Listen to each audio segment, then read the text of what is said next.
এই হলো deadline communications private limited. আপনারা দেখছেন এক্সপ্রেস নিউজ, খবর নেয়, খবর দেয়।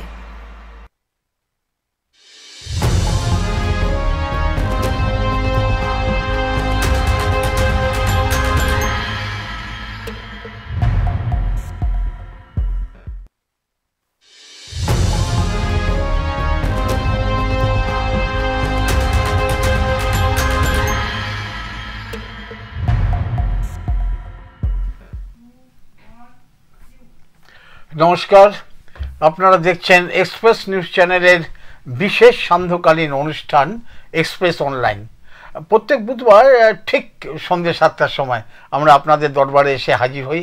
আর এই দরবারে আমাদের এই দুর্গাপুর বা তার চারপাশে বিভিন্ন যে সমস্ত সামাজিক সংস্থা নানাভাবে এখানকার বাসিন্দাদের পরিষেবা দিয়ে চলেছেন, সেই সমস্ত সংস্থাগুলিকে কখনো কখনো ব্যক্তি মানুষও আছেন যারা এই ধরনের কাজ করে থাকেন, সামাজিক কাজকর্ম করে থাকেন, তাদেরকে আপনাদের সাথে পরিচয় করিয়ে দিন।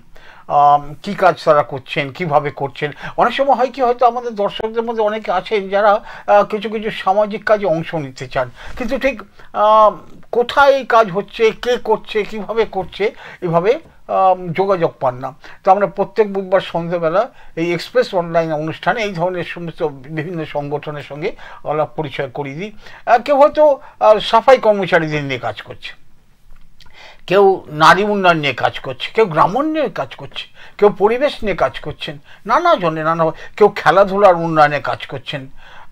তো এরকম বিভিন্ন বিষয়ে আমরা কেউ কেউ অসুখ বিসুখ, ধরুন হেমোফিলিয়া বা থ্যালাসেমিয়া, এই সমস্ত অসুখ নিয়ে যারা দীর্ঘকাল ধরে কাজ করছেন এবং সাধারণ মানুষকে পরিষেবা দিচ্ছেন, সেই সব মানুষজনকে আমরা আপনাদের সঙ্গে পরিচয় করিয়ে দিই। অন্যান্য বিষয়ও কখনো কখনো আমরা আলোচনা করি।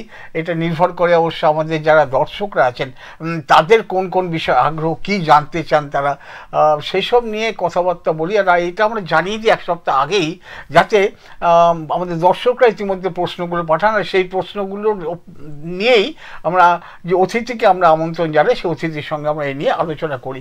আজকে বিষয়টা খুব বেশি এই কারখানা শহর সংক্রান্ত, নিঃসন্দেহে যে আমাদের হচ্ছে যে দুর্গাপুরে ট্রেড ইউনিয়ন আন্দোলনের ধারাবাহিকতা আলোচনার জন্য রেখেছি একজন ট্রেড ইউনিয়ন কর্মীকে, বিশিষ্ট ট্রেড ইউনিয়ন কর্মী, দুর্গাপুর ইস্পাত কারখানার দুর্গাপুর ইস্পাত মজদুর ইউনিয়নের সাধারণ সম্পাদক আমাদের জয়ন্ত রক্ষিত। জয়ন্ত, অনেক অনেক ধন্যবাদ আমাদের এই স্টুডিওতে আসার জন্য এবং এই বিষয়টা নিয়ে আলোচনা করার জন্য।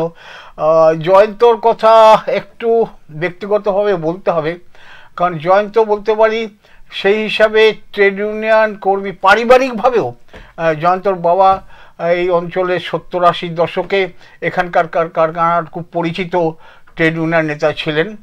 সুতরাং আমি বলতে পারি এই ব্যাপারটা জয়ন্ত পারিবারিকভাবে অনেকটা পেয়েছে, যে শ্রমিক মিস্ত্রি মজুরদের নিয়ে কাজ করার কথা।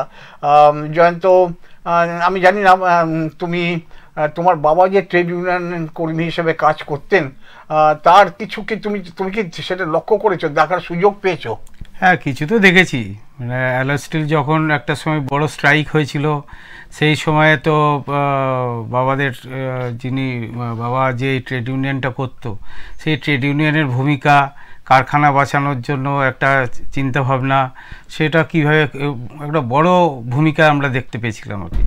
সেটা তো আমাদের খুব কাজে লাগে আর কি, কারখানা বাঁচিয়ে তো সব কিছু করতে হবে, সেই শিক্ষাটা। এবং আমাদের গোটা দুর্গাপুর অঞ্চলে যে রাষ্ট্রের কথা বলছে, আন্দোলনের কথা, সবচেয়ে লম্বা শ্রমিক মজুরদের ধর্মঘট যদি হয়েছিল, 27 দিনের ধর্মঘট। সেই ধর্মঘটে এই 27 দিনের এরকম লম্বা ধর্মঘট দুর্গাপুরের অন্য কোনো কলকারখানা এই যাবৎকালে হয়নি। দেখতে দেখতে আমাদের তো দুর্গাপুর কলকারখানার এই শিল্প বয়স হয়ে গেল প্রায় 75। দেখতে 1955 যদি ধরি, সেখান থেকে যাক, সে কথা আমরা কথায় কথায় আসবো। তো জয়ন্ত, আমাদের আজকের যে বিষয়, যে ট্রেড ইউনিয়নে যে ধারাবাহিকতা, এখন একটা কথা জয়ন্ত, ধরো ধারাবাহিকতা বললে কি, আগে কি ছিল এখন কি আছে, এইটা তো। কিন্তু আমি তোমার জিজ্ঞেস করছি যে আগে কি ছিল। আগে বলতে ধরো যদি 1958 ধরি, বা 60, 65, 75, 80, 90, 2000, 25 বছর আগে, আগে কি ছিল, এর কি কোনো দলিল দস্তাবেজ আছে যে সেইটা দেখে বলবো বাবু এইটা ছিল এখন এইটা হয়েছে, এটা কি বোঝা যাবে জয়ন্ত? না, সেটা তো মনে হয় কারোর কাছে মেনটেন নেই আর কি।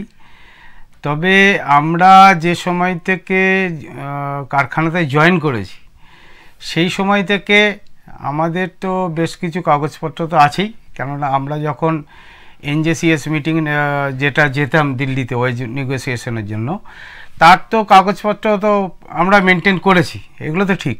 সেটা ধরুন, তাও আমি যখন যেতাম তার আগেও যারা যেত তাদের সেই সময় ধরুন কারখানার শ্রমিকদের নিয়ে যেসব এগ্রিমেন্টগুলো হতো, ম্যান পাওয়ার এগ্রিমেন্ট কী হবে, ক্লাস্টার এগ্রিমেন্ট কী হবে, সেই কাগজপত্রগুলো আমাদের কাছে রাখতাম, কেননা সেখান থেকেও শেখার কিছু ছিল।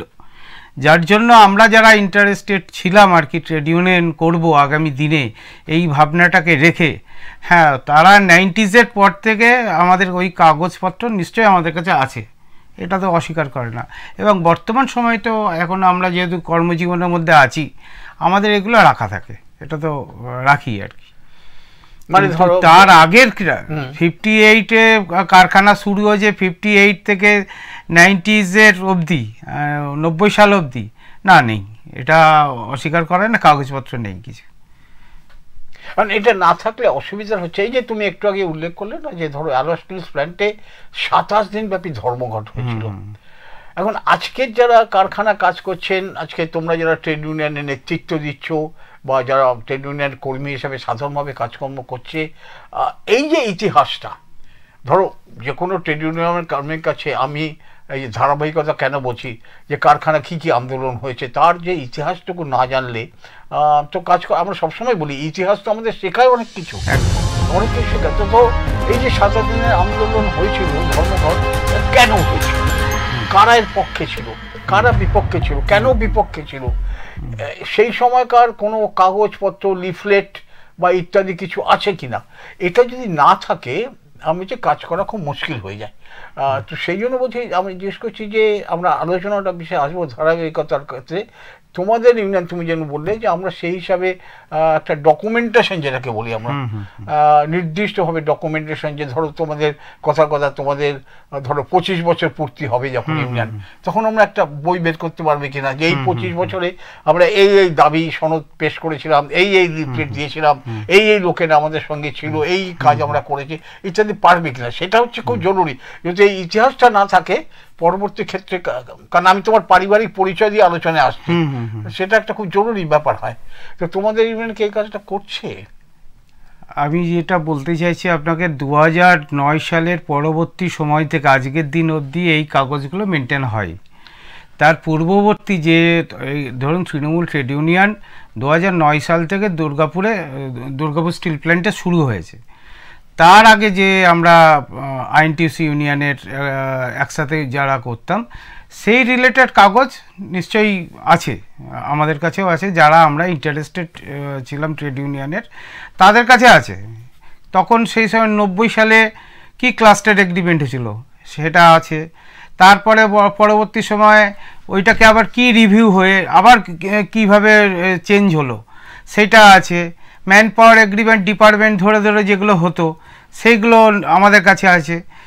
তার মানে এই ধরনের কাগজপত্রগুলো আছে। তার পরবর্তী সময় যখন ধরুন কোনো একটা ডিপার্টমেন্ট, ধরুন দুর্গাপুর স্টিলের যে ট্রান্সপোর্ট ডিপার্টমেন্ট, টাউনশিপ ট্রান্সপোর্ট, সেটা উঠে যাওয়ার সময় কি কি হলো সেই কাগজপত্র আছে আমাদের, এগুলো মেনটেন, মানে ব্যক্তিগতভাবে আমাদের কাছে কিছু মানুষের কাছে অন্তত আছে আর কি। একই সঙ্গে বলছি, ধরো তোমরা যখন এখন আমি যতদূর জানি আগে ট্রেড ইউনিয়ন যারা করতেন তারাও এটা মাথায় রাখতেন, তোমরাও নিশ্চয়ই রাখো, যে তোমাদের যারা প্রতিদ্বন্দ্বী ট্রেড ইউনিয়ন তারাও তো নানা ধরনের কাজকর্মের মধ্যে থাকেন, শ্রমিক অন্তত দাবি করেন শ্রমিকের পক্ষে, ম্যানেজমেন্টের বিপক্ষে ইত্যাদি সমস্ত করেন, তারা কি কি করছেন এবং সেই প্রসঙ্গে তোমরা কি করছো, হ্যাঁ, এগুলোর তো অর্থাৎ তাদের লিফলেট, তাদের দাবি সনদ, এগুলো তো একটা থাকা দরকার। হ্যাঁ, সে থাকে এবং হচ্ছে ওইটাকে আমরা খুব ভালো করে নজর করি তাদের কি বক্তব্য আছে, তারা কি কত সালে কোন বক্তব্য রেখেছে, সেই পরিপ্রেক্ষিতে আমাদের কি চিন্তা ভাবনা আছে, দরকার হলে আমাদের যারা লিডারশিপ আছে তাদের সঙ্গেও কথাবার্তা বলে নিই এইটা নিয়ে। কি ধরুন রিসেন্ট আপনার 20 তারিখে, আগামী 20 তারিখে কিছু ট্রেড ইউনিয়নের একটা স্ট্রাইক আছে, কিন্তু আমাদের তো ট্রেড ইউনিয়ন হিসেবে আমাদের তো চিন্তাধারা হচ্ছে কারখানাকে চালু রেখে, উৎপাদনকে চালু রেখে মানে আন্দোলনের মধ্যে থাকা। সেই হিসাবে তবুও আমরা আমাদের যারা লিডারশিপ আছেন তাদের একটা গাইডলাইনটা আমরা নিয়ে নিই যে হ্যাঁ এটা এই এই ইস্যু আছে, লেবার কোড আছে, বিলগ্নীকরণ আছে, যেগুলোকে আমরাও বিরোধিতা করছি। কিন্তু তার সেই বিরোধিতা করলেও আমাদের যেটা পলিসি আর কি, আমাদের মাননীয় আমাদের সভানেত্রীর যেটা পলিসি আর কি, কারখানাকে চালু রেখে আপনারা আন্দোলন করবেন, সেই হিসেবে আমাদের চিন্তাধারাটা আমরা আমাদের যারা সিনিয়র লিডার আছে তাদের সঙ্গে একটা কথাবার্তা বলে আমরা এগোই আর এটা তো আমাদের তাদের সঙ্গে যোগাযোগগুলো রেখে আমরা এগোই আর কি, তাদেরকে কীভাবে কাউন্টার করব, মানে শ্রমিকের ইস্যুগুলোকে আমরা সমর্থন করছি কিন্তু আমরা স্ট্রাইকে যাব না, এইটা হচ্ছে। এইটা হচ্ছে তুমি বলছো দেখো ট্রেড ইউনিয়ন আন্দোলন, এই যদি এমনি সাধারণভাবে কাউকে বলে ট্রেড ইউনিয়ন আন্দোলন, আপনাদের ওখানে তো খুব ট্রেড ইউনিয়ন আন্দোলন হয়, এই যে কথাগুলো শুনি, এই কথাটা সাধারণ মানে কি যে কর্তৃপক্ষের বিভিন্ন অন্যায় থাকে নানাভাবে, একেবারে পলিসিগত বা দৈনন্দিন কাজকর্মের ক্ষেত্রে বা ইত্যাদি, যেগুলো শ্রমিকের অসুবিধা হয় বা শ্রমিককে যথেষ্ট মর্যাদা পায় না, সে তার বিরুদ্ধে প্রতিবাদ নানাভাবে, এবং কিছু দাবি দাবা থাকে যেগুলো পাওয়া উচিত, সেগুলোকে দাবি আদায় করা। কারণ এইটা তুমি যখন বলছো যেটা যে এটা কি এখন এটা শুধুমাত্র আলোচনার মাধ্যমে, মানে ট্রেড ইউনিয়ন আন্দোলন মানে হচ্ছে এখন কর্তৃপক্ষের সঙ্গে আলোচনা, এছাড়া ট্রেড ইউনিয়ন আন্দোলনের আগে ধারাবাহিকতা যদি কথা হিসাব করি তাহলে কি বলবো যে এখন পরিস্থিতিটা দাঁড়িয়েছে যে ট্রেড ইউনিয়ন মানে হচ্ছে কয়েকজন মানুষ তারা ম্যানেজমেন্টের সঙ্গে আলোচনা করবেন, তাই কি? না না, ব্যাপারটা দেখুন, ব্যাপারটা হচ্ছে আমি দুটো তিনটে ব্যাপারে কথা বলি। একটা জিনিস হচ্ছে ট্রেড ইউনিয়ন আন্দোলন মানে ডিস্ট্রাকটিভ প্রসেস হবে না, কারখানাকে বাঁচিয়ে রাখতে হবে, কারখানা আমাদেরকে ভাত দেয়, কারখানা আমাদের মা, এইটা ফিলিংসটা আছে। এই ফিলিংসটা যদি না থাকে, কারখানাই যদি বন্ধ হয়ে যায়, আমাদের মনে হয় অনেক বিতর্ক হতে পারে কথাগুলোর ক্ষেত্রে। এমএমসি বা আরও যেসব কিছু কারখানা আছে তাদের ক্ষেত্রে হয়তো এই জিনিসগুলো হয়েছে। অ্যালয় স্টিল কারখানা আজকের দিনে ঘুরে দাঁড়াচ্ছে, আবার প্রফিটেবল হচ্ছে, এগুলো একটা ভালো দিক। কিন্তু আবার একটা জিনিস আপনাকে শ্রমিক আন্দোলন নিয়ে বলি, আর ডিস্ট্রাকটিভ কথাটা আমি এর জন্যই তুলে ধরছি। ধরুন যেটা কিছুদিন আগে আমি দেখতে পেয়েছি যে ভিলাই, বোকারো, এখানকার শ্রমিক আন্দোলনটা করতে গিয়ে এমন একটা পজিশানে হয়েছে, আপনার বোকারো থেকে একটা ছেলেকে ট্রান্সফার করে দিয়েছে হচ্ছে ভিআইএসএল, যেটা আমার মনে হয় সেলের ইতিহাসে খুব কম। এটা ট্রেড ইউনিয়ন আন্দোলনটার কোথায় শুরু করব, কোথায় শেষ করব, এটার যেমন একটা জেনে রাখা উচিত। আবার ভিলায়ের একজনকে করে দিয়েছে তামিলনাড়ুর একটা প্রান্তে একদম পাঠিয়ে দিয়েছে। এবার ধরুন মানে পানিশমেন্ট হতে পারে, কিন্তু তার জন্য পানিশমেন্টটাকে কোন জায়গাটাকে ম্যানেজমেন্টের সাথে কথা বলে আবার গোটাতে হবে। তার ফ্যামিলি এক জায়গায় আছে, সে এক জায়গাতে কাজ করছে, এটা মানে কোথায় শেষ করতে হবে এটাও দরকার আছে। তার সঙ্গে আমরা যেমন আমরা এই যারা এই ধরনের আছে তাদেরকে নিয়ে আমরাই ট্রেড ইউনিয়নের দায়িত্ব নিয়ে আমরা স্টিল মিনিস্টারের কাছে 4 এপ্রিল আমরা গিয়েছিলাম, স্টিল মিনিস্টার মিস্টার এইচডি কুমারস্বামীকে আমরা বলে এসেছি এটাও হচ্ছে ট্রেড ইউনিয়নের কাজ। কেননা শ্রমিকদের প্রতিনিধিত্ব যখন করছি এইগুলো মুভমেন্ট করতে হবে, কিন্তু তা বলে কারখানাকে বন্ধ করে আন্দোলন করাটাকে আমরা একদম সমর্থন করি না। কেন পরের দিন আবার আমাকে কারখানাতে যেতে হবে, সেই জিনিসটাকে মাথায় রেখে কারখানাটাকে চালু রেখে এই জিনিসটা আমরা মনে করি আন্দোলন হোক, নেগোসিয়েশন হবে, ডেমনস্ট্রেশন হবে, ডেমনস্ট্রেশনের পর ডেমনস্ট্রেশন হবে, সবই হবে, কিন্তু কারখানাটাকে চালু রেখে করতে হবে। এই হচ্ছে আজকের দিনে এইটা পলিসিটা নিয়ে এগুলো আমার মনে হয় বেটার। জয়ন্ত, তোমার হয়তো তোমার নিশ্চয়ই জানাই আছে, তুমি ট্রেড ইউনিয়নের মধ্যে রয়েছে। দেখো আমাদের এই পৃথিবীতে, বিশেষ করে আমি জাপানের কথা বলছি, সেখানে একটা ট্রেড ইউনিয়ন মুভমেন্ট হয়। তুমি যেরকম বলছো না যে আর যাই হোক ধর্মঘট করা যাবে না, এই যে তুমি বলছো, হ্যাঁ বাকি সব হোক। জাপান একটা অন্য রাস্তা নিয়েছিল, তারা কারখানা উৎপাদন বন্ধ করেনি, তারা কারখানার উৎপাদন বাড়িয়ে দিয়েছিল। তারা 8 ঘন্টার জায়গায় 10 ঘন্টা করে কাজ করতে শুরু করেছিল, যে একটা মানসিক চাপ যাতে পড়ে কর্তৃপক্ষের ওপরে। এটা একটা পদ্ধতি ছিল আমাদের সময়, আমরা শুনতাম। আমি জানি না এখানে আমাদের দেশে এটা আদৌ সম্ভব কিনা। কিন্তু দেখো, যদি বলি শ্রমিকের শক্তি, যদি বলি শ্রমিক, একটা কথা আমি জানি না তুমি কি বলবে, যে এই শ্রমিক শ্রমিক বলছো, আসলে জয়ন্ত তোমরা এই সবকটাই জানি কোনো না কোনো রাজনৈতিক দলের শাখা সংগঠন হিসেবে কাজ করে। সেই রাজনৈতিক দলের যা কথা, যা সেটাই তারা এখানে প্রয়োগ করে। মানে ধরো যে যে ট্রেড ইউনিয়ন ধর্মঘট ডাক দেয়, সে স্থানীয় কর্মীরা বসে আলোচনা করে ধর্মঘট করবে তো ঠিক করে না, সেটা দিল্লিতে ঠিক হয় অমুক দিন ধর্মঘট হবে, আর ধর্মঘট হয়ে গেল। তো এইটা তো আছেই, মানে তার মানে দায়বদ্ধতা শ্রমিকের সাথে না, দায়বদ্ধতা হচ্ছে তার রাজনৈতিক দলের। এটাকে তুমি সত্যি সত্যি মন খুলে বলবে কি চোখে দেখো? না, এটা তো ধরুন প্রত্যেকটা ট্রেড ইউনিয়ন মোরালে সবাই আর কি অ্যাফিলিয়েটেড আছে, কোনো পলিটিক্যাল পার্টির অ্যাফিলিয়েটেড। সেটা C2 বলুন, INTTUC বলুন, সবাই প্রত্যেক INTTUC বর্তমানে বোধহয় রেজুলেশন চেঞ্জ করে বোধহয় জাতীয় কংগ্রেসের, আগে যেটা ছিল না এখন জাতীয় কংগ্রেসের অ্যাফিলিয়েটেড হয়েছে, এটা কয়েক বছর আগে। আর অন্য ট্রেড ইউনিয়ন নিয়ে আমি অত বলবো না, সম্ভবত BMS বোধহয় ইন্ডিপেন্ডেন্ট কিছু আছে বোধহয়, কিন্তু ওরা ওদের সবাই বোধহয় বিজেপির সাথে লিঙ্কড আছে। BMS বিজেপির আছে, কিন্তু আছে বলে না, সে মানে 1947 সালে হয়, আর 48 সালেই একটা ফেডারেশন, যেটা যদি বলো হিন্দ মজদুর সভা, সেই হিন্দ মজদুর সভা কিন্তু কোনো রাজনৈতিক দলের সঙ্গে যুক্ত নয়। এখানে স্থানীয়ভাবে কে যুক্ত আমি এই তর্ক করছি না, কিন্তু তুমি যেমন বললে INTTUC মানে কংগ্রেসের ইউনিয়ন, CITU মানে CPM এর ইউনিয়ন, AITUC মানে CPI এর ইউনিয়ন, বা INTTUC মানে তৃণমূলের ইউনিয়ন। হিন্দ মজদুর সভা অন্তত চরিত্রের দিক থেকে যা হয়েছে তারা নয়, তার ব্যক্তিগতভাবে যারা BMS বলছিলাম, আমি BMS বলছিলাম।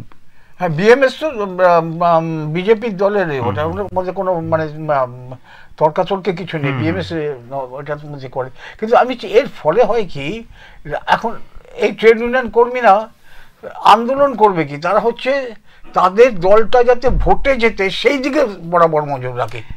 এই যে ব্যাপারটা, এটাকে কিভাবে দেখবে? না, একটা ব্যাপার ধরুন, প্রত্যেকটা ট্রেড ইউনিয়ন পার্টির সঙ্গে যেমন লিঙ্ক আছে, আবার শ্রমিকের সঙ্গে আন্দোলন নিয়ে করে, এটা তো শ্রমিকের ইস্যু।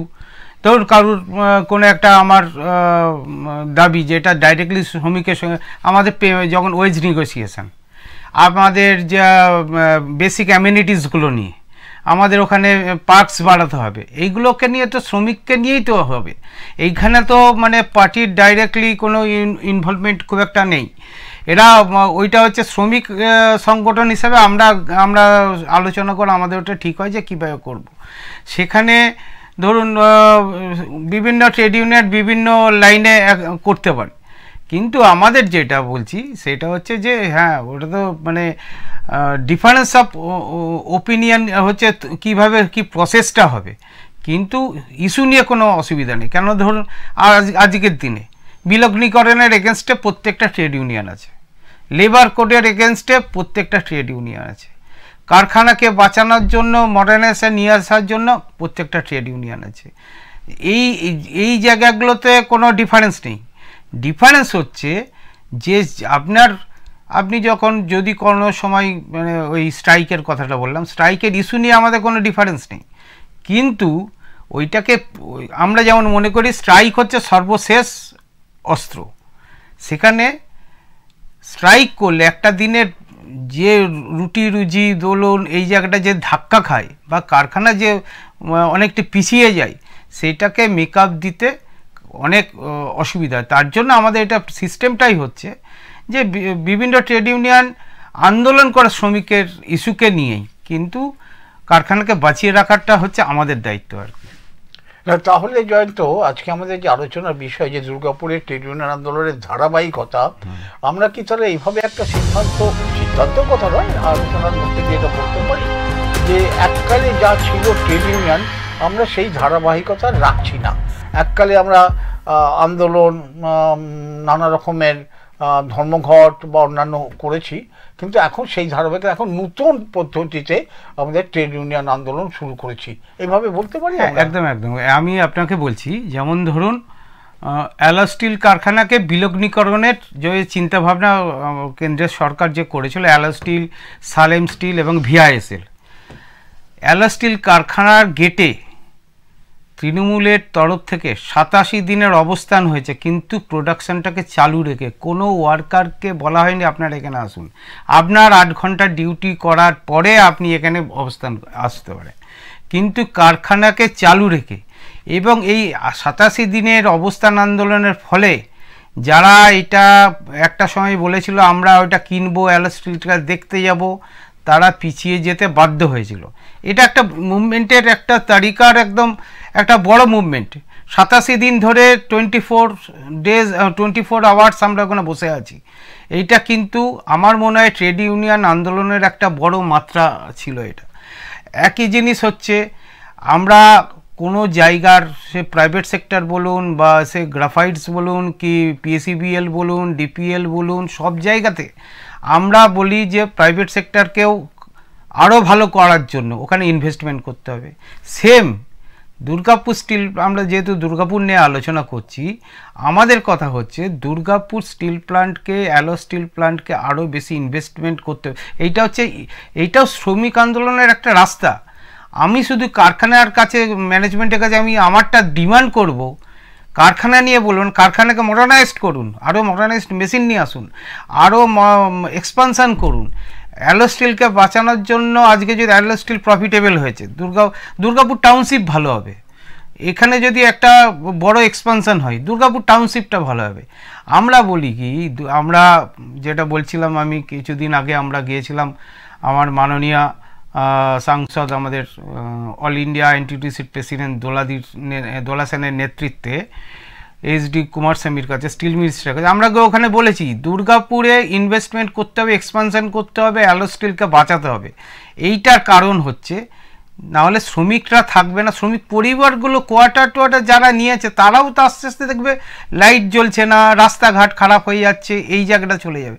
সুতরাং শ্রমিক আন্দোলনের মধ্যে একটা বড় জায়গা হচ্ছে কারখানাকে বাঁচাতে হবে, কারখানার এক্সপানশন করতে হবে, টোটালটাই দেখতে হবে। আমি যেমন ওয়ার্কারের কিছু ডিমান্ড করব, আমি কিন্তু আবার কারখানাটাকে বাঁচানোর জন্য আমরা চেষ্টা করব। না জয়ন্ত, এমনি তুমি যেটা বললে সাধারণভাবে শুনতে হবে, ভালোই লাগে। সেটা ধরো তুমি বলছো তোমরা মন্ত্রীর কাছে গেছো বিনিয়োগের জন্য, ইতিমধ্যেই দুর্গাপুর ইস্পাত কারখানার জন্য সেল কর্তৃপক্ষ প্রচুর পরিমাণ অর্থ বিনিয়োগ এক্সপ্যানশনের জন্য করেছে, কিন্তু তাদের সবচেয়ে বড় সমস্যার সমাধানটা সামনে যেটা পড়তে হচ্ছে, সেটা হচ্ছে যে জমিগুলো তাদের বেদখল হয়ে গেছে। এখন এই বেদখল জমিগুলোকে তাদের সরিয়ে জমিটাকে নিয়ে কারখানা সম্প্রসারণ করবে, সেখানে আবার ইউনিয়নগুলো বলছে পুনর্বাসন দিতে হবে। এটা কোন দায়িত্বে? ধরো তোমার বাড়িতে কেউ দখল করে রয়েছে, তাকে যেতে বললে না বসে আমাকে একটা বাড়ি করে দিন, তখন আমি যাবো?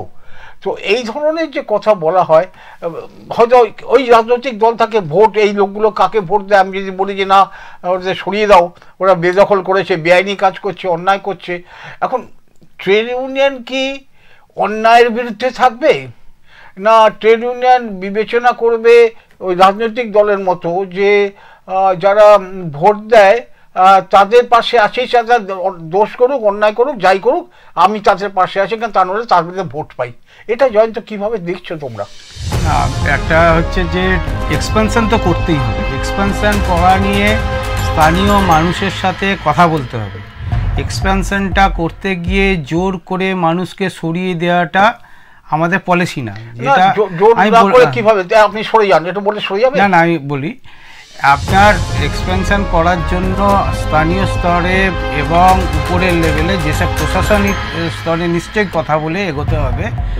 এবং এক্সপেনশন করতে গেলে দেখতে হবে ফার্স্টলি আমার কোথায় কোথায় জমি আছে, যদি দেখা যায় যে এই জমির মধ্যে হয়ে যেতে পারে এবং রাজ্য প্রশাসনের সাথে কথা বলে তাদেরকে যদি শিফট করার জন্য কোনো জায়গায় পুনর্বাসনের ব্যবস্থা কিছুভাবে করা যায় সেটা করতে হবে।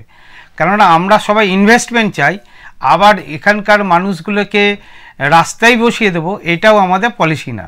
পলিসিটা হচ্ছে ইনভেস্টমেন্ট আসবে, তার একটা পার্টকে নিয়ে যদি আমরা পুনর্বাসনের ব্যবস্থা যদি কিছু করতে পারি সেটা ভাবনা চিন্তা দরকার। তাহলে জয়ন্ত ধরো এরকম তো হতে পারে, কিছু লোকের এই একটা মানসিকতা হতে পারে, আরে চল সরকারি জমি দখল কর, তারপরে কিভাবে চলে দেখবো, ইউনিয়ন বা পার্টিকে বলবো তাদের আমরা আমাদের সাথে থাকবে। না, ব্যাপারটা হচ্ছে মানসিকতাটা তৈরি করে দেওয়া হচ্ছে। না, ব্যাপারটা হচ্ছে আপনাকে বলি 2014 সালে যখন আমরা ওয়েজ নেগোসিয়েশনের সময় দিল্লিতে যেতাম আর কি, তখন আমি দেখেছিলাম যে কোন কোন জায়গাগুলোকে নিয়ে এরা একটা প্ল্যানিং করছিল। প্রথমে প্ল্যানিং হচ্ছিল 9.3 আমার মিলিয়ন টন প্ল্যান্ট করবো আর দুর্গাপুর স্টিল।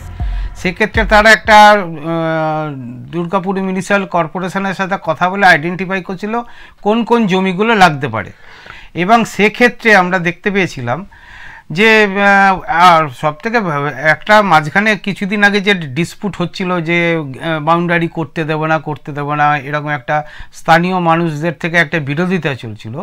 তারপরে দেখবেন আমাদের রাজ্যের শ্রমমন্ত্রী এবং অন্যান্য নেতৃবৃন্দ কথাবার্তা বলে তারপরে কিন্তু দুর্গাপুর ইস্পাতের যে জায়গার উপর বাউন্ডারিটা হওয়ার সেই বাউন্ডারির কাজ কিন্তু অলরেডি রানিং চলছে। সুতরাং প্রবলেম অনেকটা মিটেছে, আগামী দিনে প্রবলেম আরও মিটে যাবে। কথা বলে অনেক কিছু করা যাবে, জোর করে করতে গেলে একটা টাসেল হয়। কথা বলে দেখো, আলাপ আলোচনার মাধ্যমে বহু সমস্যার সমাধান হয়, পৃথিবী জুড়ে বড় বড় সমস্যা আলাপ আলোচনা কথাবার্তা হয়ে যায়। কিন্তু কখনো কখনো তো ধরো কি বলবো, আমি কীভাবে বলবো, একটু শাসনের দরকার হয়। এই যে ধরো আমাদের উপর পহেলগাঁওতে আক্রমণ হলো, এখন আলাপ আলোচনা চলতে থাকুক, আমরা কি চাই কখনো কখনো তো সাহায্য করার একটু ব্যাপার। আমি না না সেটা ঠিক আছে, আমি ওই ইস্যুটা সম্পূর্ণ আলাদা, এটা শুনতে খারাপ লাগে। ওই চার মশাই বলে তুলে দিচ্ছে, না না পেহেলগাঁও ওই ইস্যুর মধ্যে আমি ঢুকবো না, ওটা সম্পূর্ণ একটা। কিন্তু একটা ব্যাপার হচ্ছে যে আপনি যেটা বলতে চাইছেন সেটা হচ্ছে হ্যাঁ, সেটাও প্রশাসনের উপরে দায়িত্বটা দিয়ে করলে ভালো হয়। কিন্তু এটা বলা যেতে পারে যারা জবরদখল করে রয়েছে আজকে কারখানার প্রয়োজনে তাদের যদি সরে যেতে হয়, তাদের উপর যেন বেশি জবরদস্তি না হয়, যতটুকু তাদের সুবিধা দেওয়া যেতে পারে সেটা জানে। কিন্তু আমি যখন কেউ এসে বললেন যে আমি বুক পেতে দেবো বুলডোজারের সামনে, হ্যাঁ এই সমস্ত আমি একটা কথা বলে নিই আপনাকে। ব্যাপারটা হচ্ছে দুর্গাপুর স্টিল প্ল্যান্টের এক্সপেনশন করতে গেলে আমরা যেটা এইচডি কুমারস্বামী স্টিল মিনিস্টারের কাছে বলেছি, অ্যালো স্টিলের ভিতরে অ্যালো স্টিল আজকের দিনে প্রফিটেবল হচ্ছে। অ্যালো স্টিল যদি প্রফিটেবল হয় ইটসেলফ অ্যালো স্টিলকে 500 কোটি টাকা ইনভেস্টমেন্ট করলেও বেটার। যদি না হয়, যদি মনে হয় যে অ্যালো স্টিল ডিএসপি মার্জার করা হয়, মার্জার করলে অ্যালো স্টিলের ভিতরে যা ল্যান্ড আছে এক্সপেনশন করতে কোনো রকম কোনো অসুবিধা নেই। দুর্গাপুর অ্যালো স্টিলের মাঝখানটাকে একটা জায়গা তৈরি করে আমার মনে হয় এক্সপেনশন করতে কোনো অসুবিধা নেই, কোনো মানুষকে ওঠাতেও হবে না, কিছু হবে না, কারখানাও এক্সপেনশন হবে, সবই হবে। কিন্তু মানসিকতাটা আগের দরকার, আগে মানসিকতা দরকার বিলগ্নীকরণের লিস্ট থেকে অ্যালো স্টিলকে বাঁচিয়ে নিয়ে আসে, তাহলে দেখবেন অনেক কিছু ঘুরে যেতে পারে। একটা জয়ন্ত বলো তো, আমাদের ধারাবাহিকতার কথা বলছি, কারণ আমরা খানিকটা প্রবীণ মানুষ যারা, তারা দুর্গাপুরে এক ধরনের ট্রেড ইউনিয়ন আন্দোলন দেখেছি। তুমি এখন ট্রেড ইউনিয়নের মধ্যে রয়েছো, ট্রেড ইউনিয়নের নেতৃত্ব দিচ্ছ। এই ধারাবাহিকতার প্রশ্ন ধরো, আমি বলছি যে আগে যেমন বলতাম আমরা যে লড়াই চাই, আন্দোলন চাই, আমাদের দাবি আদায় চাই, এখন এটা বলছে যে এখানে কিছু চাইতে হবে না, দিল্লিতে বসে আলোচনা করো, সেখানে সমস্ত যা মেটে যাবে। ধরো আমি তোমায় বলছি, এমনকি তোমাকে একদম তথ্য হিসাবেও দিতে পারি, তুমি জানো এটা, যে 2000 সালেও বা 1975 সালে বা 1980-90 সালে এখানকার শ্রম দপ্তরে যে সমস্ত ইন্ডাস্ট্রিয়াল ডিসপিউটগুলো যেত, আজকে তার সংখ্যা অনেক কমে গেছে। তার কারণ কি এটা যে শ্রমিকদের আর দাবি দাবা নেই, এই জন্য শ্রম দপ্তরে তারা দাবি দাবা পেশ করছেন না, নাকি একটা শ্রমিকদের মধ্যে মানসিকতা যেখানে না দিল্লি যাচ্ছে, দিল্লিতে যে কথা বলে নেবো, এই লবি সিস্টেম, আন্দোলন না যে বা যুক্তিতর্কে না যে ওকে ধরে করিয়ে নেওয়া, এই যে মানসিকতাটা তৈরি হচ্ছে, এটা কি ক্ষতি করছে জয়ন্ত? না, ব্যাপারটা হচ্ছে ধরুন বেশ কিছু ইস্যু আছে, যেহেতু আমি দুর্গাপুরকে নিয়ে বলতে পারি, স্টিল সেক্টরকে নিয়ে, সেটা হচ্ছে ধরুন আপনি বললেন হ্যাঁ ঠিকই, কিন্তু অনেক এখন কিছু হয়ে গেছে যে দিল্লি সারা পুরো সেল বেসিসে আমরা ডিসকাশন করব। আপনার পুজো বোনাস এক্সগ্রেসিয়া নিয়ে কি হবে, সেলে আলোচনা হবে। কন্ট্রাক্টর লেবারদের ওয়েজ নেগোসিয়েশন কী হবে, দিল্লিতে ঠিক হবে। আপনার পার্মানেন্ট ওয়ার্কারদের যে পার্কস কী হবে ওখানে ঠিক হবে, ডিএ বেসিক কী হবে ওখানে ঠিক হবে, সব সেন্ট্রালি হয়েছে। তা সত্ত্বেও দুর্গাপুরের এখানে আমার যেসব জায়গাগুলো, যেমন হসপিটালটাকে ভালো করতে হবে, এটা তো আমাদের ইস্যু, এখানে লোকালি করতে হবে, লোকাল ম্যানেজমেন্টকে করতে হবে। আরও যেসব অনেক কিছু ইস্যু আছে যেগুলোকে এখানে করার জন্য চাপ দিয়ে এগুলো করা যেতে পারে। আমার এখানে হসপিটাল পরিষেবা, আমার রাস্তাঘাটের পরিষেবা, আমার জলের পরিষেবা, এই টাউনশিপটাকে আরও বেটারমেন্ট করতে হবে। এই জায়গাগুলোকে কিন্তু লোকালি করতে হবে। আপনার মেন ওয়ার্কারের বেশ কিছু ইস্যু যেমন সেন্ট্রালাইজড হয়ে গেছে, কিন্তু এখানকার বেশ কিছু ইস্যু সেগুলো এখানে করে, যেমন ওয়ার্কারদের ধরুন পেনশন কী হবে, সেগুলো সব সেন্ট্রালি হয়ে গেছে। এগুলো মানে হাতে মানে এই লোকাল লেভেলে কিছু নেই, সব সেন্ট্রালি ওখানে ঠিক হয়, ওখান থেকে ঠিক হওয়ার পরে এটা ডাউন। দেখো, আমরা সার্বিকভাবে অর্থনীতির কথা যদি বলি, আমাদের একদিকে আমরা দাবি করছি যে সেটা সবার বিকেন্দ্রীকরণ হোক, সব এই জায়গায় না ধরে ছড়িয়ে দেওয়া হোক। অর্থনীতির ক্ষেত্রে বলি, রাজনীতির ক্ষেত্রেও আমরা দাবি করি, যদি সেটা হয় না, বিকেন্দ্রীকরণের কথা বলি। অন্যদিকে আমরা চাইছি যে আমরা ডিএসপি ম্যানেজমেন্ট, তুমি আছো ওখানে বলছি, আর তুমি কোনো বাইপার্টাইট কোনো কারখানা ব্যাপারে এগ্রিমেন্ট করতে পারছো না, সব দিল্লি দেখিয়ে দেওয়া হচ্ছে। তো এই যে ফলে এখানে যে শ্রম দপ্তর আছে, আমাদের যে সরকারি যে কারখানা প্রধানত আলো স্টিল আর ডিএসপি, তাদের আমাদের যে পুরনো, এখন অবশ্য লেবার কোড আলাদা হয়ে গেছে যদিও, কিন্তু ধরো ইন্ডাস্ট্রিয়াল ডিএসপির আইডি অ্যাক্ট যেটা 1947, তার ভিত্তি করে কারখানার কোনো ডিসপিউট এই লেবার দপ্তরে যাচ্ছেই না। অর্থাৎ এই ব্যাপারটাকে বলছে এটা দরকার নেই, আমরা যা করব দিল্লিতে মন্ত্রীমশাইকে দিয়ে করিয়ে নেবো। এখন মন্ত্রীমশাই যদি আমার পছন্দের দলের হয় একরকম হয়, না হলে অন্যরকম হয়, এবং সেটা নিয়ে চেঁচামেচি হচ্ছে, দেখো ওরা করতে পারছে না, অভিযোগ অনুযোগ চলছে। কিন্তু এখানকার লড়াইটাকে কি বলবো, স্তীমিত করে দেওয়া হচ্ছে। মানুষের কারখানার মেজাজ যেটা, যে মেজাজ ভালোর দিকেও যেতে পারে, যাই তো কারখানার হলে এক্সপানশন হচ্ছে কি করে, এই জায়গাটা জয়ন্ত তোমরা সত্যি কিভাবে দেখছো?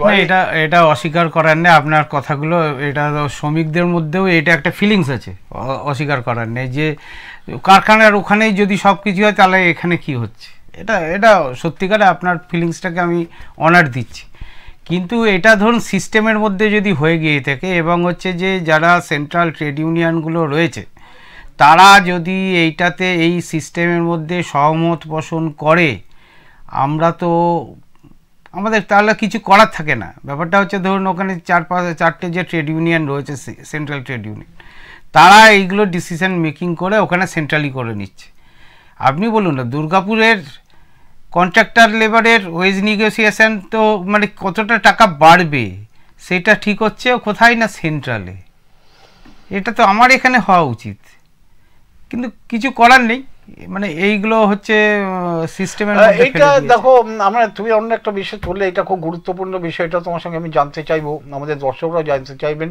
প্রিয় দর্শকরা, আপনারা দেখছেন এক্সপ্রেস নিউজ চ্যানেলের বিশেষ সান্ধ্যকালীন অনুষ্ঠান এক্সপ্রেস অনলাইন। প্রতি বুধবার ঠিক সন্ধ্যে 7টার সময় আমরা নানা বিষয় নিয়ে আমাদের যারা সেই সংশ্লিষ্ট বিষয়ে যারা কাজকর্ম করছেন তাদেরকে নিয়ে আসে অতিথি হিসাবে। আজকে আমাদের অতিথি আছে জয়ন্ত রক্ষিত, তিনি হচ্ছেন দুর্গাপুর ইস্পাত কারখানার মজদুর ইউনিয়নের সাধারণ সম্পাদক। আমরা আলোচনা করছি দুর্গাপুরের ট্রেড ইউনিয়ন আন্দোলনের ধারাবাহিকতা আসলে পাচ্ছি না। একটা পর্যন্ত একরকম হয়েছে, আবার একটা নতুন হতেই পারে। আমাদের ধরুন প্রযুক্তিগত কত বদল হয়ে যাচ্ছে, সামাজিক সম্পর্ক বদল হয়ে যাচ্ছে, সুতরাং ধারাবাহিকতা সবসময়। কিন্তু একটা আমরা প্রাথমিকভাবে যেটা জয়ন্তের সঙ্গে কথা বলে বুঝতে পেরেছিলাম যে এক নম্বর, গত 10-15 বছরে নথিপত্র দলিল দস্তাবেজ হয়তো তবুও বা পাওয়া যাবে, কিন্তু তার আগে প্রায় নেই বললেই চলে। 90 সালের পরবর্তীতে পাবেন মোটামুটি, হয়তো পাওয়া যাবে না, যাক সেটা একটা ব্যাপার, সেটা আমরা দেখলাম। আন্দোলনের ক্ষেত্রে দুটো কথা আছে জয়ন্ত, তুমি বলে আমি তোমার বিষয়টাতে আসবো। আমাদের যেটা বলা হয় 3 টায়ার নেগোসিয়েশন আমরা বলা হয়, একটা প্ল্যান্ট লেভেল হবে, একটা শপ লেভেল হবে, আর আরেকটা ন্যাশনাল লেভেল। এটা কিন্তু ব্যাপারটা হলো কি, সমস্ত ব্যাপারটাই ক্রমে ক্রমে ওই ন্যাশনাল লেভেল চলে গেল। শপ লেভেল বা প্ল্যান্ট লেভেলের আমি দেখেছি কারখানায় কেউ কোনো কারণে ডিসিপ্লিনারি অ্যাকশন হলে, চার্জশিট বা সাসপেনশন যদি কোনো কারণ হয়ে যায়, তখন একমাত্র প্ল্যান্ট লেভেলের নেতা যারা, তারা যে ওটা ওই লবি টবি করে ছেড়ে দিন স্যার, না স্যার এটা ভুল হয়ে গেছে, হইতে হবে না ইত্যাদি করে সেটা ম্যানেজ করা ছাড়া শপ লেভেল বা প্ল্যান্ট লেভেলের কমিটিগুলোর ফাংশন সত্যি জয়ন্ত কীরকম আছে এখন? না, সত্যি করে বলতে গেলে সংগঠনগুলো প্রত্যেকটাই ট্রেড ইউনিয়নেরই সংগঠন প্ল্যান্ট লেভেলে আছে, অস্বীকার করার নেই। আর ডিপার্টমেন্ট লেভেলে যেসব কথাবার্তাগুলো ওগুলো হয়, কিন্তু যারা এইচওডি মানে হেড অফ দ্য ডিপার্টমেন্ট বা হেড অফ দ্য সেকশন, তাদেরও করার মতো কিছু থাকে না। তাদের মধ্যেও তাদের যারা মানে চিফ জেনারেল ম্যানেজার আছে, তারা হয়তো এটা কন্ট্রোল করে, আর তারা গাইড করে দেয় এইভাবে করবেন ওইভাবে করবেন। কিন্তু একটা জিনিস জয়ন্ত, তুমি আমাকে বলো, তুমি যতদিন ধরে রয়েছো কারখানার মধ্যে, তুমি দেখো, ধরো শপে সেকশনে ছোট জায়গাতে ম্যান পাওয়ার, এটা নিয়ে তো বাইপার্টাইট এগ্রিমেন্ট হতো, পরে লেবার ডিপার্টমেন্টে যে স্ট্যাম্প করানো হতো, সেসব ব্যাপারেও চুকে মুখে গেছে। না, এখন হয় না। এইটা নিয়ে ম্যানেজমেন্টের ওয়ান সাইড প্লে একটা চলছে, আর মানে অনেক ধারাবাহিকতায় নষ্ট হয়ে গেছে। এটা তো ধরো কারখানার মধ্যে আমাদের আইন অনুযায়ী স্ট্যান্ডিং অর্ডার যেরকম থাকতো, তার উপরেই 48 আইন অনুযায়ী হতো। ধরো ওয়ার্কস কমিটির নির্বাচন হতো, স্পোর্টস কমিটির নির্বাচন হতো কারখানার মধ্যে, এবং সেখানে সেসব নেই, বালাই উঠে গেছে সমস্ত। 2015 সালের লাস্ট ওয়ার্কস কমিটি ইলেকশন হয়েছে, তারপরে আর কিছু হয়নি। তো এইগুলোতে হলে হয় কি, যে আমরা, তুমি যেটা বলছো, আমি যেটা বলছি না, বিকেন্দ্রীকরণ, গণতান্ত্রিক ব্যবস্থাতে নিয়ে যাওয়া। যদি তোমাকে লড়াই আন্দোলনের মানে ধর্মঘট ভাঙচুর এসবের উল্টো দিকটা কি, গণতান্ত্রিক। তো গণতান্ত্রিকতার সুযোগটাও আবার আমরা দিচ্ছি না, সেটাও কেন্দ্রীভূত করে নিয়ে যাচ্ছি, যে যা কিছু হবে বাপু দিল্লি থেকে হবে। হ্যাঁ, অনেকটা অস্বীকার করার কিছু নেই, ব্যাপারটা হচ্ছে এরকমই হয়েছে। ম্যান পাওয়ার কীভাবে হবে সেটা আগে যেমন ডিসকাশান হতো, সেই ডিসকাশানগুলো এখন প্রায় বন্ধ হয়ে যাওয়ার মতো। আগে মানে একটা নতুন ডিপার্টমেন্ট আসবে, সেই ডিপার্টমেন্টে কী ম্যান পাওয়ার হবে, লোকাল ছেলেদেরকে ডেকে সেন্ট্রাল লিডারশিপরা একসাথে করে আমরা করেছি। আমার ডিপার্টমেন্ট যখন একদম গ্রিন ফিল্ড ছিল, যখন স্টার্ট হয়েছে, তখন আমরা এই আলোচনার মধ্যে সিনিয়র যেসব লিডাররা ছিল তাদের সঙ্গে একসাথে বসে আমরা শিখেছি। এগুলো শেখারও অনেক জায়গা আছে, কিন্তু আজকের দিনে সেগুলো হয় না, অস্বীকার করে না।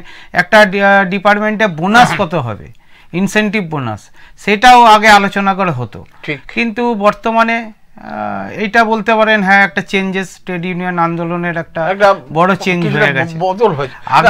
আগেকার থেকে বর্তমানে তো চেঞ্জ হয়েছে, ম্যানেজমেন্টের মানসিকতাটা তো বিপুল চেঞ্জ হয়ে গেছে, এটা তো ঘটনা। আগে যেমন লড়াই আন্দোলনের মাধ্যমে সব কিছু করে অনেক কিছু হয়েছে, অনেক কিছু পাওয়া গেছে, আমরা করেছি, করে একটা সময় এত বছরের প্রমোশন ছিল সেটাকে কমিয়ে নিয়ে আসা, ওগুলো করা হয়েছে। কিন্তু বর্তমানে ম্যানেজমেন্টের যে চিন্তাভাবনা, যে সব কিছু আমি সেন্ট্রালি, আমি দিল্লিতে করব, এই যে চিন্তাভাবনা ডিস্ট্রাকটিভ, একদম অ্যান্টি ওয়ার্কার চিন্তাভাবনা, এটা বলতেই হচ্ছে আর কি। এটা জয়ন্ত, তুমি বললে, তোমার সঙ্গে আমি একমত, এবং আমি এখানকার একজন প্রবীণ মানুষ হিসেবে আমি এটা দেখেছি। সেই যে আমাদের একটা সময় ডক্টর গোপাল দাস নাগ এই তত্ত্বটা দিলেন, এই যে ওখানে ন্যাশনাল লেভেলের এটা হবে, এই সর্বনাশটা সেনকে হলো কি, আমাদের সেই রাউরকেলা বলো, দুর্গাপুর বলো, ভিলাই বলো, সেখানকার ট্রেড ইউনিয়ন লিডার যারা রোজ শ্রমিকদের সঙ্গে থাকতো, তাদেরকে তুলে নিয়ে দিল্লিতে ওই ম্যানেজমেন্টেরই প্রায় একটা অংশের মতো তাদেরও ভাবভঙ্গি মানসিকতা ঘুরে গেল। তারা এসে তারা কোনো শ্রমিকের কথা বলে না, তারা খালি ওই ওপরতলায় অমুকের সঙ্গে দেখা করলাম, তমুকের সঙ্গে কথা বললাম, আমি ফোন করছি সেক্রেটারিকে ইত্যাদি একটা মানসিকতার মধ্যে যে ট্রেড ইউনিয়নের মানসিকতা অনেকটা নষ্ট করে দিয়েছে বলে এরকম আমাদের সময়কার লোকেরা অনেকে এটা বলে। এটা তুমি একমত হতেও পারো, নাও হতে পারো, এটা একটা করা হয়েছে। একটা কথা যেটা আমরা একটু অনেকক্ষণ আলোচনা করছি, কিন্তু যে বিষয়টা আমি জানতে চাই জয়ন্ত, ধারাবাহিকতার অন্য একটা দিক তুমি উল্লেখ করলে কন্ট্রাক্টর লেবার বলতে আমরা যারা বলি ঠিকাদার শ্রমিক। দেখো কারখানায় শ্রমিক আমরা বারবার করি মজদুর ঐক্য, শ্রমিক ঐক্য জিন্দাবাদ সবসময় প্রায় বলতে থাকে, অথচ একই কারখানায় বলতে গেলে প্রায় একই কাজ করছে ঠিকাদার শ্রমিক আর স্থায়ী শ্রমিক।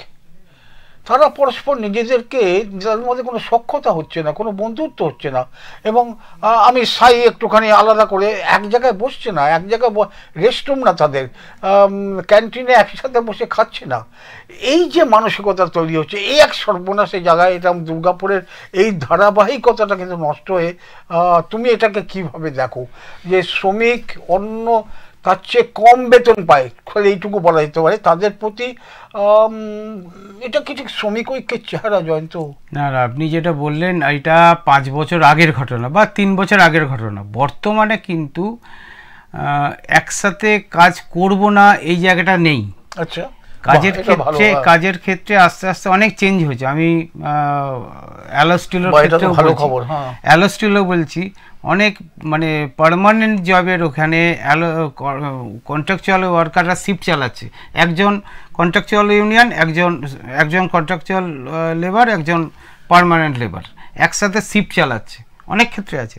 দুর্গাপুর স্টিলের ক্ষেত্রেও অনেক জায়গাতে যেমন কন্ট্রাকচুয়াল আর পার্মানেন্ট একসাথে ওরা শিফট চালাচ্ছে। আমার ডিপার্টমেন্টেও আছে, মানে আমাদের সেকশনেও আছে।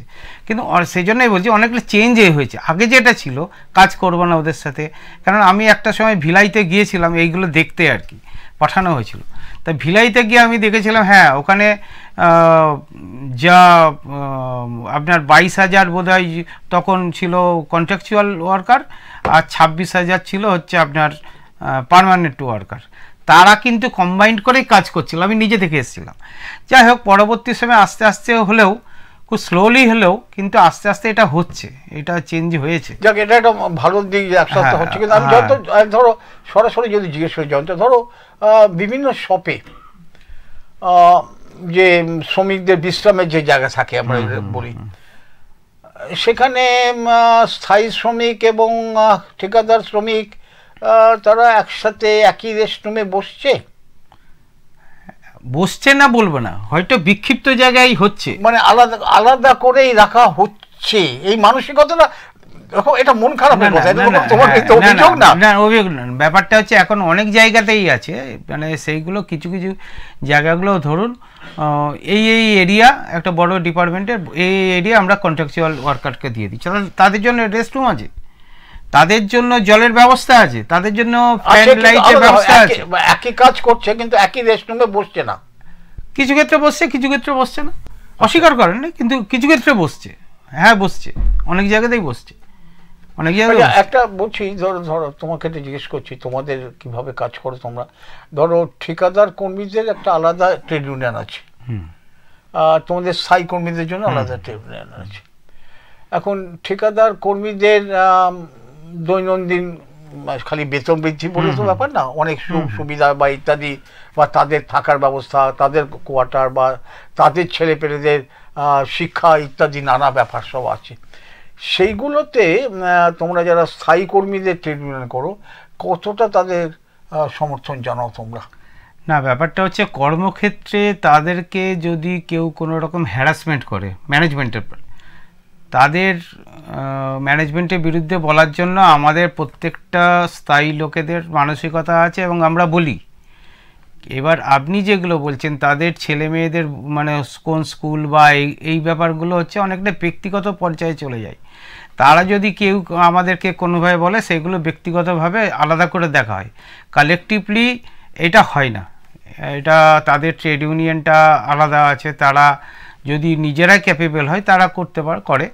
কিন্তু ব্যক্তিগতভাবে কোনো কন্ট্রাকচুয়াল ওয়ার্কার যদি বলে হ্যাঁ আমার সেলকন্যাতে আমার বাচ্চাটা অ্যাডমিশন করাবো, দাদা একটু বলে দেবেন, হ্যাঁ ওইভাবে কাজ হয়। বা কিন্তু মানে সরাসরি ওদের ট্রেড ইউনিয়ন, ওদের যে বেসিক নিডসের উপরে আমরা ঢুকতে পারি না, এটা পলিসিগত একটা ব্যাপার আছে। আচ্ছা আচ্ছা আচ্ছা, অন্য একটা দিক, তুমি 2-3 বার বললে ভিলাইয়ের কথা, তুমি গেছো সেখানে দেখেছো। আমার একটা অন্য অভিজ্ঞতা আছে জয়ন্ত, তোমার সঙ্গে বলি। ধরো আমি নিজের চোখে দেখেছি, ধরো রাউরকেলা স্টিল প্ল্যান্টে আমি যে দেখেছি কোয়ার্টারে মানে পাওয়া, তার দরজায় নেম প্লেট লেখা আছে বাবুলাল ফিটার। এটা আমি নিজের চোখে দেখেছি।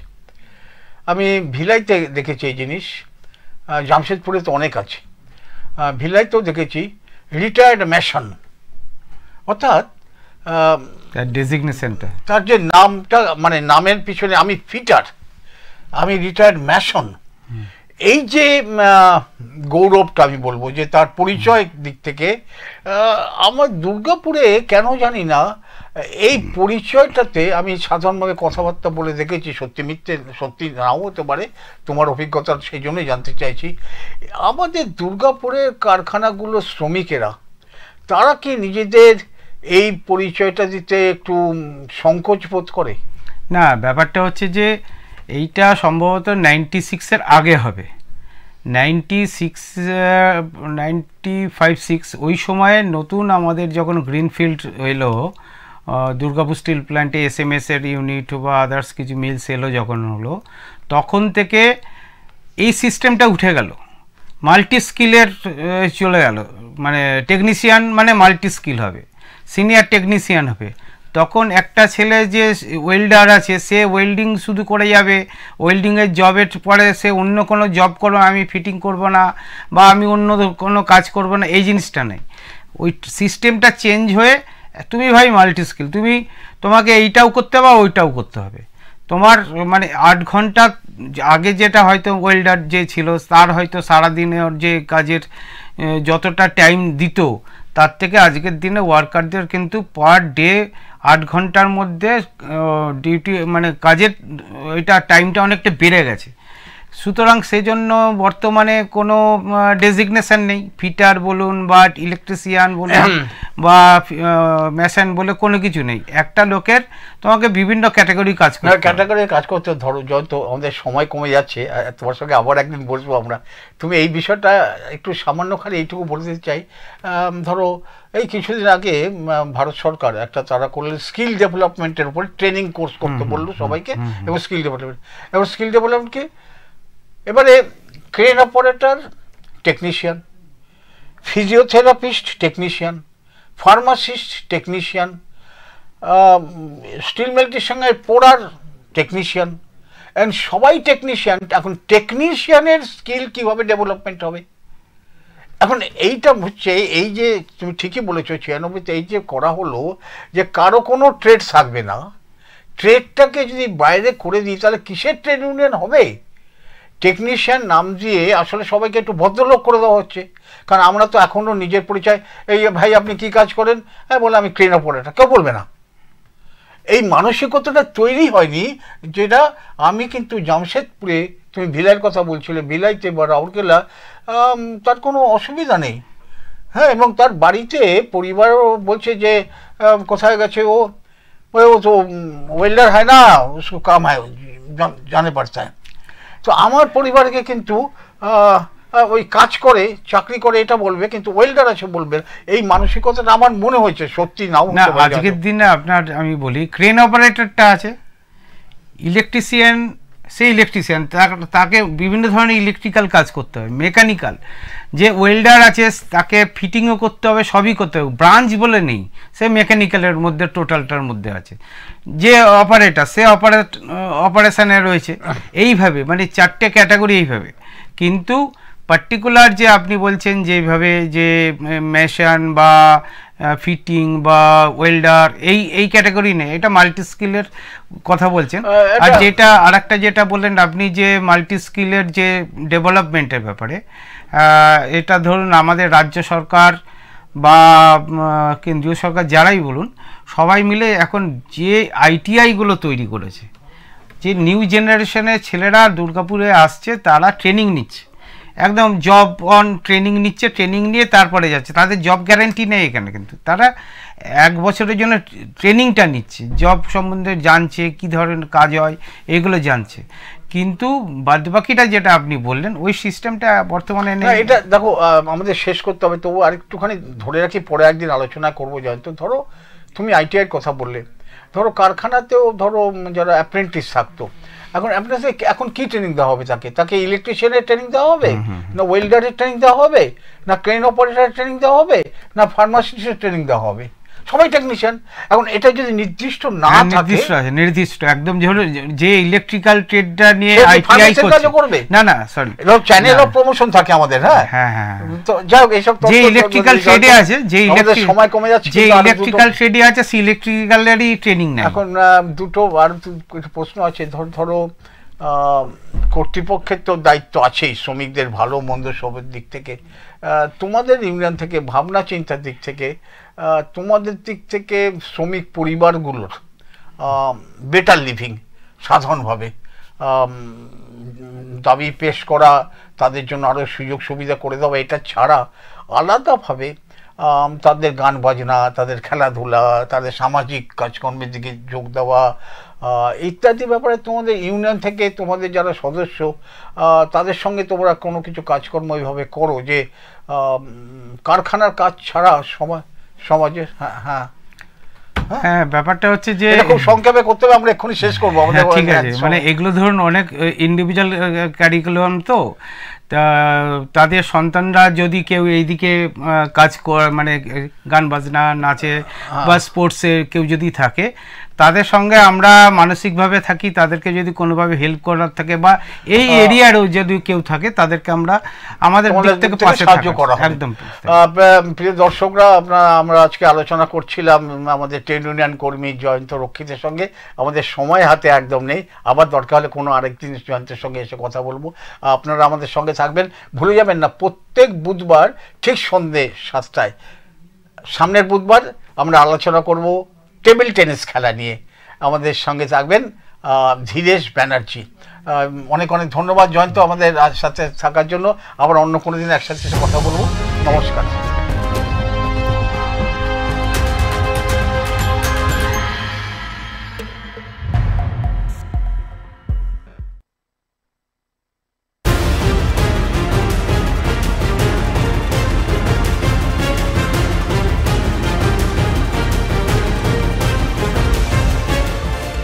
এই হলো ডেডলাইন কমিউনিকেশনস প্রাইভেট লিমিটেড।